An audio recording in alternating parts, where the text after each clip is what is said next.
तो सूरह अल कहफ जानते हैं ये सिर्फ तिलावत के लिए नहीं है। नहीं, असल में ये आज के ज़माने के लिए, इस डिजिटल दुनिया के लिए एक सर्वाइवल गाइड है। एक ऐसा दौर जहां असली आजमाइश हमारी स्क्रीन्स पर नहीं बल्कि सीधी हमारी रूह पर होती है। यूं समझिए कि ये दौर सिर्फ टेक्नोलॉजी का है ही नहीं, ये दौर है फितनों का।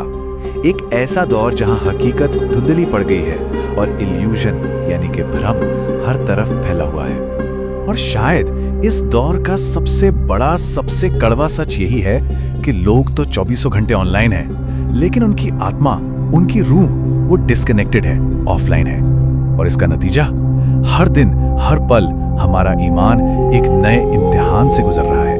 हम जो कुछ भी देखते हैं, जिसे फॉलो करते हैं, याद रखने वाली बात यह है कि हर एक स्क्रॉल एक टेस्ट है और हर एक ट्रेंड एक जाल, एक ऐसा जाल जो हमें धीरे धीरे हमारी हकीकत से बहुत दूर ले जा सकता है। तो फिर इन फितनों से बचने का रास्ता क्या है?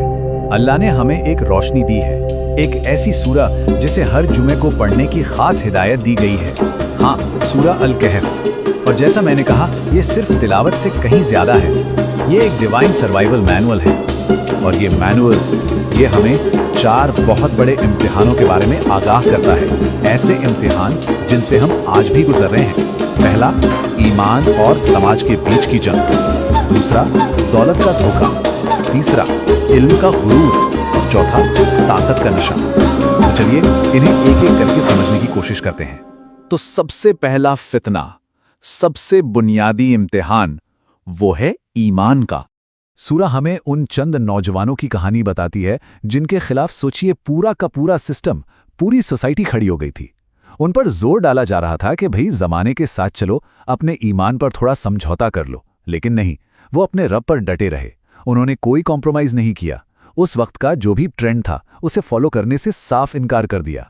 उन्होंने चुना तो किसे? एक गार को, आराम और ऐश की जिंदगी को नहीं, क्योंकि यह फैसला सहूलियत का नहीं, उसूल का था।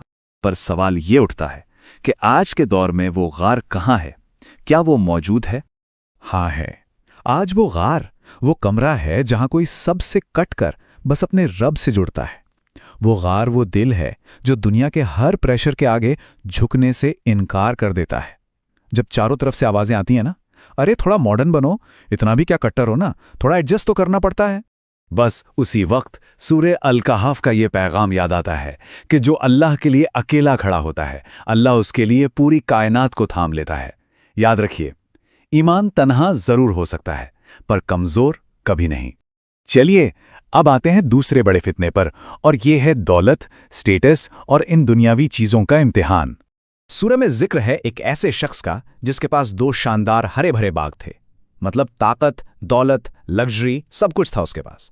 और उसने बड़े गुरूर से कहा, ये मुझसे कोई छीन ही नहीं सकता, ये तो कभी खत्म ही नहीं होगा। और फिर एक ही रात में सब कुछ राख का ढेर बन गया। तो आज के दौर के वो बाग क्या हैं? सोचिए जरा। हमारे social media followers, brand deals, बड़े बड़े बिजनेस एम्पायर्स, क्रिप्टो के मुनाफे, लग्जरी गाड़ियां, लाइफस्टाइल। आज तो इंसान की कीमत ही उसकी नेटवर्थ से तय होने लगी है ना? लेकिन सूरह अल कहफ का पैगाम यहां बिल्कुल साफ है, बिल्कुल वाज़ेह है। ये दौलत किसी की पहचान नहीं है, ये उसका इम्तिहान है।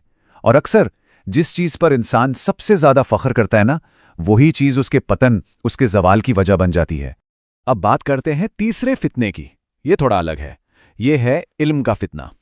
और उसके साथ जो चीज आती है, तकब्बुर यानी कि घमंड। किस्सा है हजरत मूसा अलैहिस्सलाम का। जब उन्हें लगा कि जमीन पर उनसे बड़ा जानने वाला कोई नहीं, तो अल्लाह ने उन्हें हजरत खिज़र अलैहिस्सलाम से मिलने एक सफ़र पे भेजा। और उस सफ़र ने उन्हें क्या सिखाया? यही कि जो चीज़ हमें ऊपर से गलत लग रही है, ज़रूरी नहीं कि हकीकत में भी वो गलत हो। अल्लाह की हिकमत वो हम इंसानों की समझ से बहुत बहुत आगे है। देखिए, आज का दौर तो इन्फॉर्मेशन का है। कुछ भी जानना हो, गूगल जवाब दे देता है, AI हमें सोल्यूशन दे देता है, पॉडकास्ट से हमें तरह तरह के ओपिनियन मिल जाते हैं। लेकिन हिकमत यानी कि सच्ची समझ, विजडम, वो सिर्फ और सिर्फ अल्लाह की तरफ से आती है। और ये समझना बहुत ज़रूरी है कि डिग्री का होना और हिदायत का मिलना, ये 2 बिल्कुल अलग अलग बातें हैं। तो सबसे अहम सबक क्या है? یہ کہ اگر علم کے ساتھ عاجزی یعنی ہیوملٹی نہ ہو تو وہ علم راستہ دکھانے والا نہیں بلکہ خود ایک بہت بڑا فتنہ بن جاتا ہے۔